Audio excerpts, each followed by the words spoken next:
The decathlon approach on the ADHD model for exercise to me is to have 10 different things you could do at any given time so that your interest can grab any of them. Okay. Phil for you. I'm exercising anywhere from 5 to 6 times a week, and I'm absolutely practicing what I preach and what I call my decathlon approach to ADHD. What's your exercise like? What are you doing? I can do yoga. I can run on the green belt. I can do landscaping. I can do swimming. I can do strength training. I can do walking. I can do running. I can do biking. That's 8.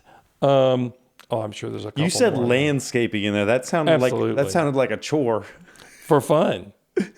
Dude, I washed the front of my house last week, and it looks like a brand new house. With like a pressure washer? Oh, yeah. It's not a fun, boy, pressure That does washer. sound like fun. But it was planned.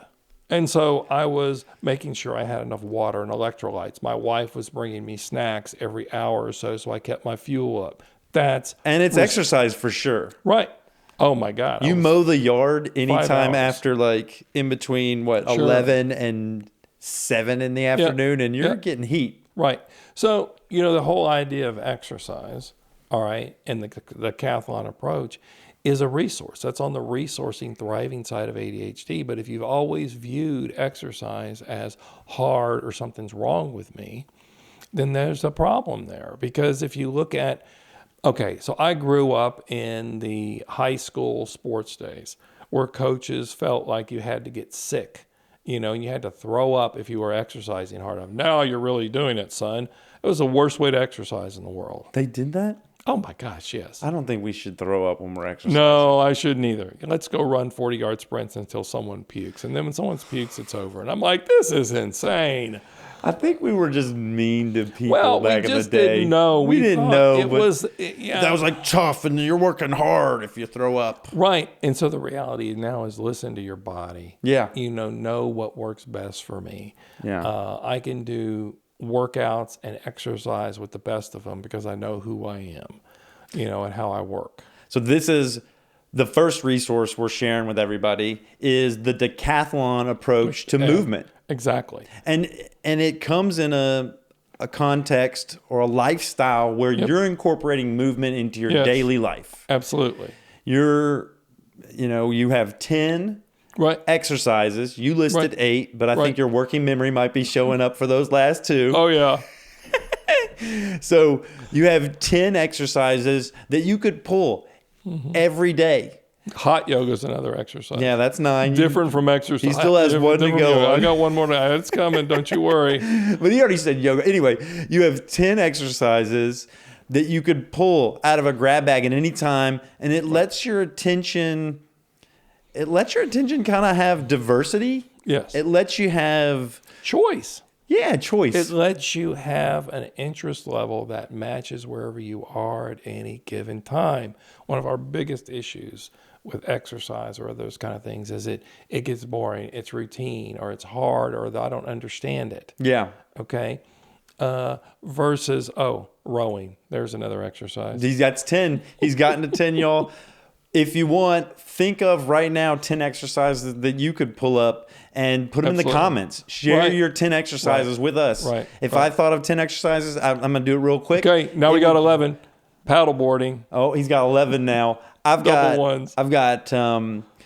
cycling. Yep. I've got hiking. Yep. I've got rock climbing. Yep. I've got, I do these workout groups. Right. These like at the gym. High intensity workouts. They're high intensity workout groups. I do yoga. Yep. That's 5. I also do landscaping. 6. I can mow the yard. That's for sure. I walk my dog Peppermint. So dog walking. Great name. Dog walking. Absolutely. That's on the list.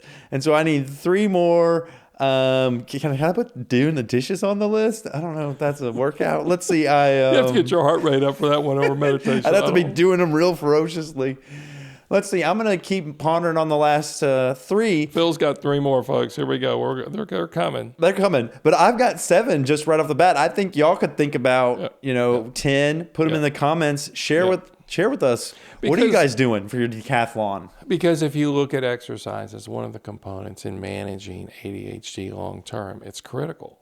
Movement, understanding my body needs work.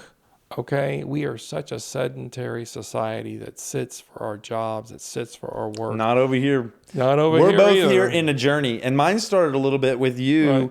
when you were talking about working with a strength trainer, and Yep. you were talking about some other stuff. And I'm on a journey of physical fitness now. Right. I've made a commitment.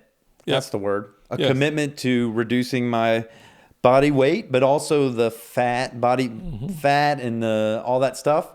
Because I want to be here for a long time for my kids. Right. I want to be able to do anything that this adventure of a life Yep. brings forward. And I also think it's great medicine for Right. my neurodivergence. Right. So, yeah, if you look at this longevity for living, there is so much more movement around that, and really looking at what are the factors that are going to help you get there. And certainly exercise and movement are one of the top pieces. Yeah. Drinking water is another one, by the way. Drinking water, getting a lot of sleep. And these go hand in hand. If you exercise more, you'll sleep more. Absolutely. Or sleep and you'll better. sleep better. Yeah. Let's see. I want to think with you. I want to play a little game. Okay. Because I think one part of introducing movement into your life is making it like intertwined, interwoven into the Right. decisions you make. Correct. So let's think of basic things that you could do to do more movement. I'll just throw out the first one. You could always park at the last row at the grocery store. I don't know if you guys are like me. I don't know if you're like me, James. I want that VIP spot. Yep. I want the closest spot to the grocery store that I can find. Right. Because I feel like that makes me some grocery store parking Right. lot winner. Right. Right. But you could park at the last one, the furthest from the grocery store, and you could not only get the walk there and back, but on the way back you could do some Bicep curls. bicep curls with them groceries, Yep. baby. Yep. Yep. I think about it all the time when I carry my groceries in. So here's another one. Okay. You want to talk to a friend on the phone. Put your headphones in and start walking. Go for a walk. You go for a walk Yep. and talk is what I call. It's a wonderful way to interact and connect with people. But you want to add to that, I go for a walk and talk on the Greenbelt. Now I have to pay attention where I'm walking. It's Yeah. more of a hike. It's not just a walk and talk. You want to do something different than that, then you can stop, at a rock and do some tricep curls, from the back of kind Yeah. of pushing yourself up. And you know what, guys? Y'all are already pacing around the house yeah. when you're talking anyway. Yes. Don't even lie. We know you're doing it. Right. You're pacing around your house. Go outside. Right. Right. Absolutely. Get outside. Or pace around the house. There's nothing wrong with that either. You're moving. But if it's not 2 p.m. in Texas in the summertime, you can walk outside and it's Right. not 110 heat. Right.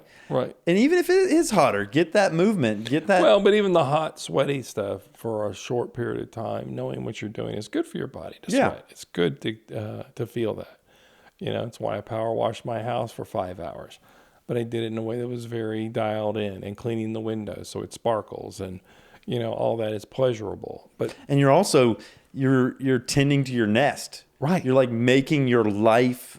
That's when I would do like recontextualize your chores as movement exercises and also as things that just make your life better. Right. But a lot of what we're talking about there on this resource end comes into the pleasure principle for your lives. Where do you find those pleasures in? And so for me, this whole idea of nesting and loving my home, I use this for sleep regarding pillows and sheets and kind of how I sleep and where I go to sleep and how I nap. And I could talk about sleep for days, about how the importance of it is, not just for ADHD, but for everyone. I would consider myself a professional sleeper now. You're a professional sleeper? That's what I would call it. Okay, so let's get into another resource. Let's talk about sleeping for a little Okay. bit.